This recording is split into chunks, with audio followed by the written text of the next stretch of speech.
بسم اللہ الرحمن الرحیم الحمدللہ رب العالمین والعاقبۃ للمتقین والصلاة والسلام علی سید الانبیاء والمرسلین وعلی آلہ واصحابہ وعطرتہ اجمعین۔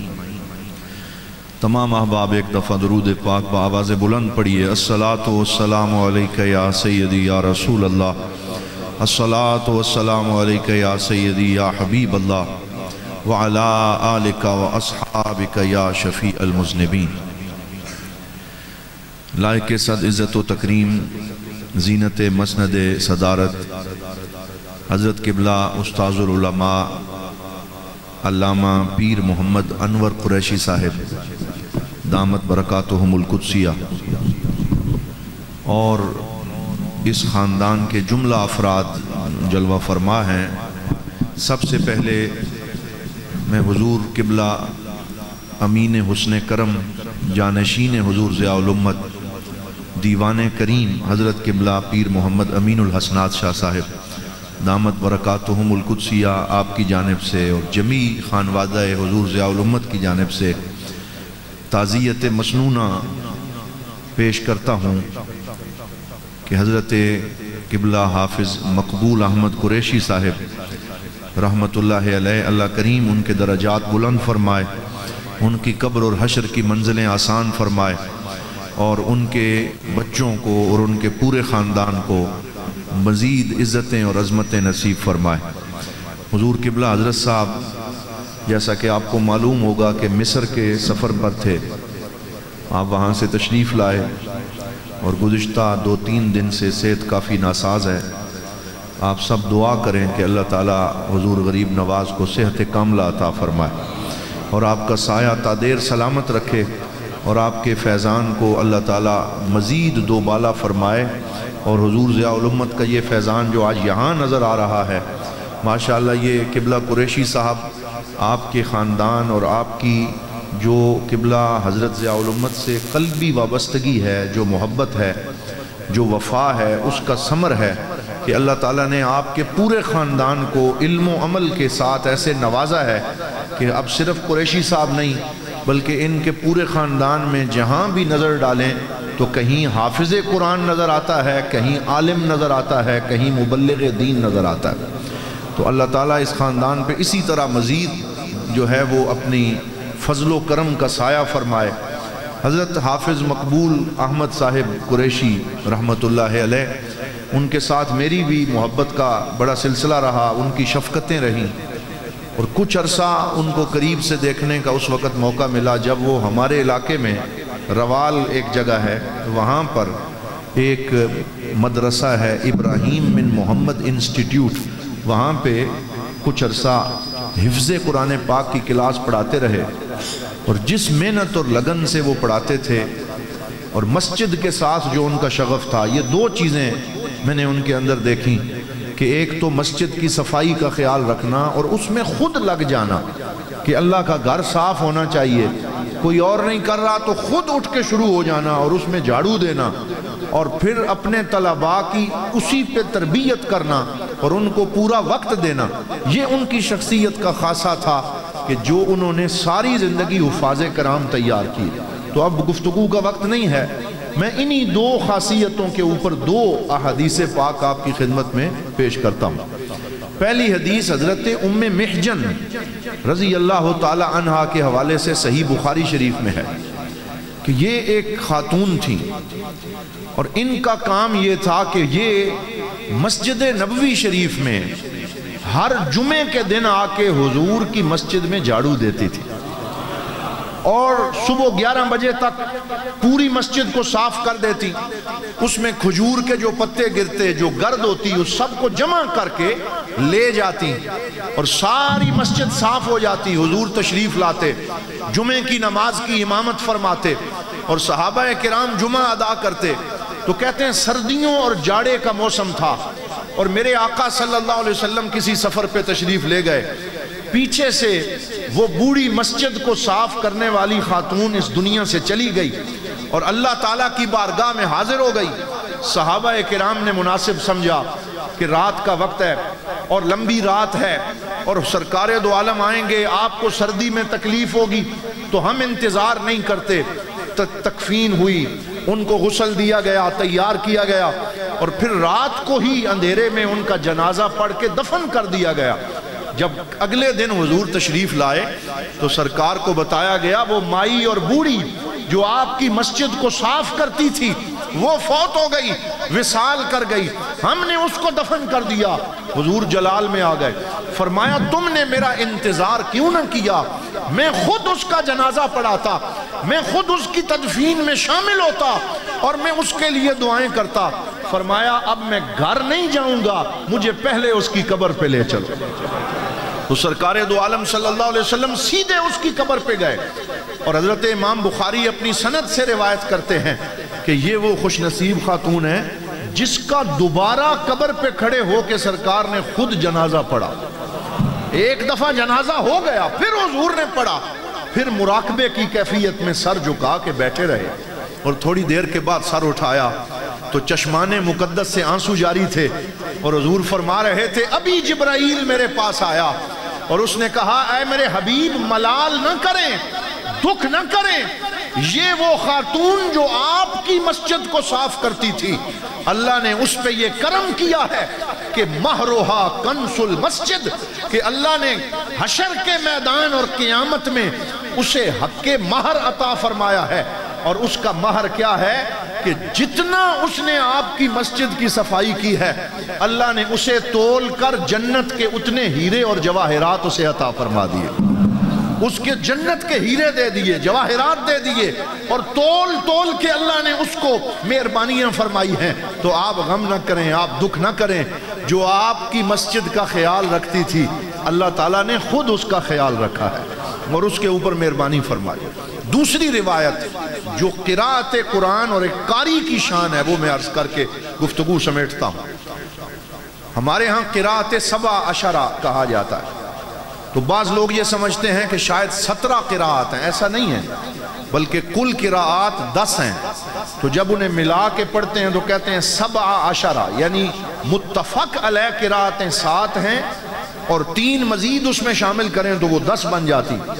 تو یہ جو قراءت 17 ہیں ان میں سے ایک امام کا نام حضرت شیخ حمزہ بن حبیب الزیات رحمت اللہ علیہ ہے، ان کا تعلق بغداد شریف سے تھا، اور یہ قرآن حکیم کے بہت بڑے قاری تھے، اور ان کے شاگرد کا نام حضرت امام قصائی ہے اور حضرت امام عاصم ہے جو ان کے شاگرد ہیں۔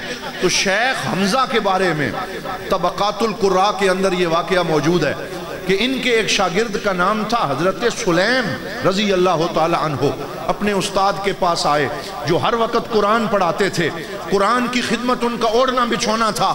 تو جب سلیم اپنے استاد کے پاس آئے فَوَجَدَ يُمَرِّغُ خَدَّيْهِ فِي التُّرَابِ، تو کہتے ہیں دیکھا کہ ان کے استاد زمین پہ لیٹے ہوئے ہیں اور اپنے دونوں رخسار زمین کے اوپر رگڑ رہے ہیں، ادھر بھی مٹی لگی ہے، ماتھے پہ بھی مٹی لگی ہے، سر پہ بھی مٹی ہے، ایک عجیب وارفتگی کی کیفیت ان پہ طاری ہے۔ تو حضرت سلیم نے پوچھا اے استاد گرامی آپ کو کیا ہو گیا، آپ زمین پہ کیوں لیٹے ہیں، آپ کے چہرے پہ مٹی کیوں لگی ہے؟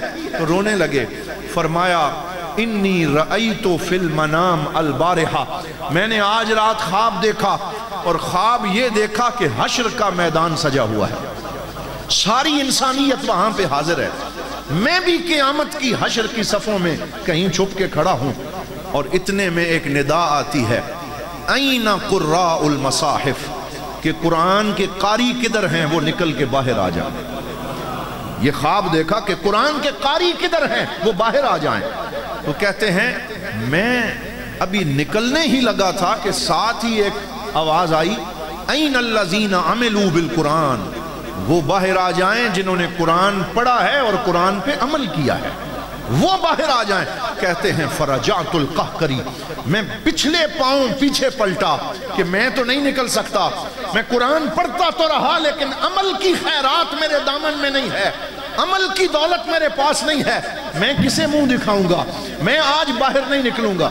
تو میں صفوں میں چھپ گیا، تو تھوڑی دیر کے بعد آواز آئی این حمزہ بن حبیب الزیات، کہ سارے آ گئے وہ حمزہ نظر نہیں آ رہا۔ میرا نام لیا گیا.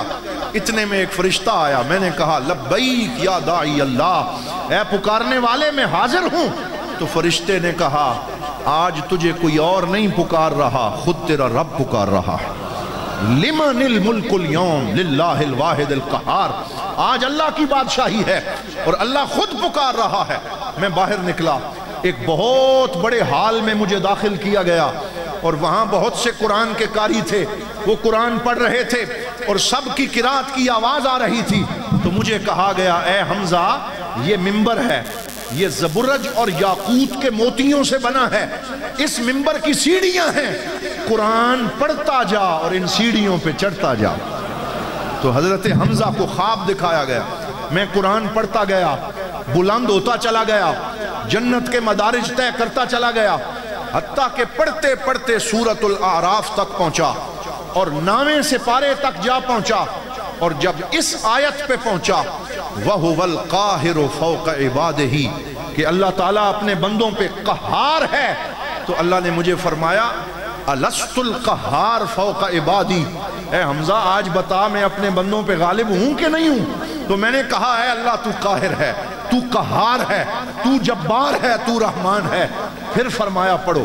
کہتے ہیں حتیٰ کہ میں پہلی آیت سجدہ تک پہنچا، جو 9ویں سپارے میں پہلی آیت سجدہ تک پہنچا.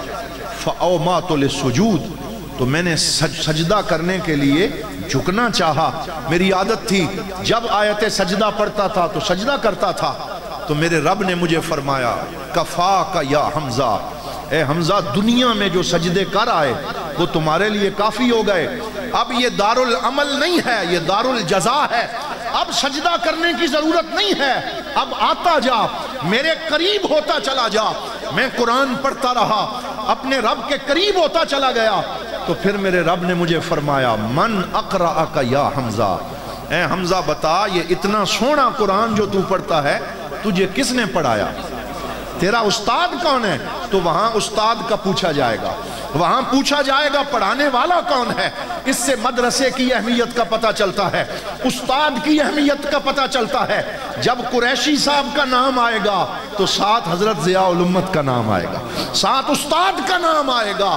اب تیرا نام بھی آئے گا میرے نام کے ساتھ، اب استاد کا ذکر بھی ہوگا.